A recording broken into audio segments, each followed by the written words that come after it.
MotorWeek is made possible by Tire Rack.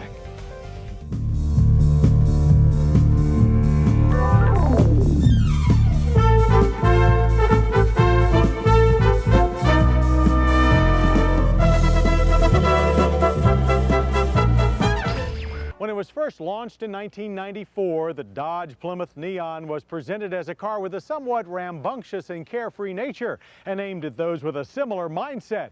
But as any adult will tell you, rambunctious and carefree will only take you so far. To be successful, a maturing process must take place. Well, this new 2000 Neon looks to have handled puberty pretty well.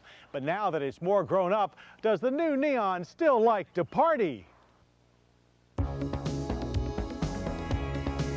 Well, if you're expecting the more mature 2000 model Neon to lose the cute, fun-loving character of its predecessor, you're in for a disappointment, but it has grown up a bit. The new Dodge and Plymouth Neon sedans, the coupe has been canceled, are more mature in appearance, but still retain a charming friendliness that's missing in most of today's cars. The bug-eyed look stays, but has been refined with a smoother front fascia and new jewel-look headlamps, while the tail is all new, from the deck lid to the taillights to a blended-in bumper. The Neon is also longer by almost 3 inches, and the wheelbase has been increased by 1 inch for a total of 150 overall. Under the new hood, Chrysler has simplified your engine choices. You don't get one. The only available engine is now the upgraded 2-liter single overhead cam 4-cylinder. It generates 132 horsepower and 130 pound-feet of torque.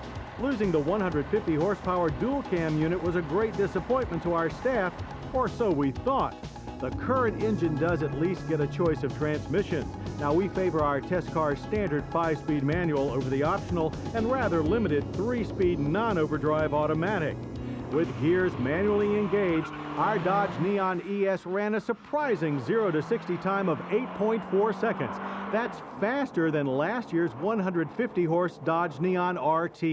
The faster quarter-mile run, 16.6 seconds at 84 miles per hour, matched that of the RT exactly. Amazing what a new intake manifold and induction system will do. It's still a pretty buzzy little engine, but its wider power band and sweet shifter make that a lot easier to live with. To complement the Neon's newfound speed is a redesigned McPherson strut suspension that includes standard rear sway bars and revalved shock absorbers.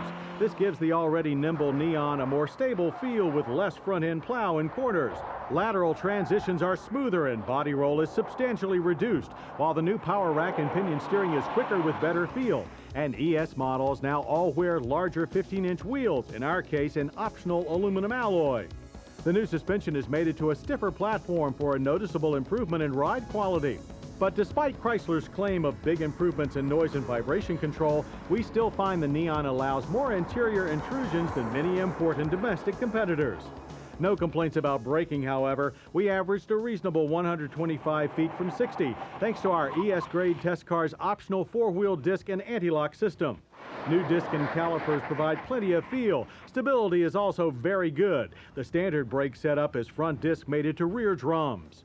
Maturing changes continue inside the Neon too. The already class-leading interior space has been expanded, with increases in hip, shoulder, and rear headroom. There's also a new, more sophisticatedly styled dash, constructed of higher quality materials, and a longer list of standard features, including a rear defroster and intermittent wipers.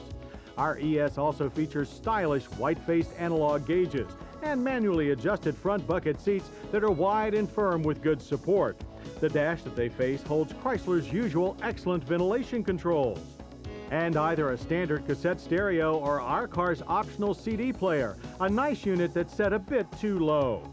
The rear bench seat, while very roomy, is quite flat and a bit too firm. A 60-40 split seatback is standard equipment, allowing you to expand on a trunk capacity that now measures 13.1 cubic feet, a healthy increase over last year's 11.8 cubic feet.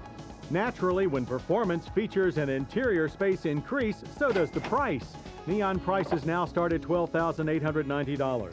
But with every option from traction control to power locks, our Dodge ES grade tester still topped out at a very attractive $16,080 after factory discounts. We're quite impressed. The new larger Neon is a lot of car for the money, though our friends at Automobile Magazine aren't quite as impressed as we are. They said that the engineers have largely succeeded in making the Neon seem more sophisticated and less disposable. We look forward to a fresh injection of fun, however.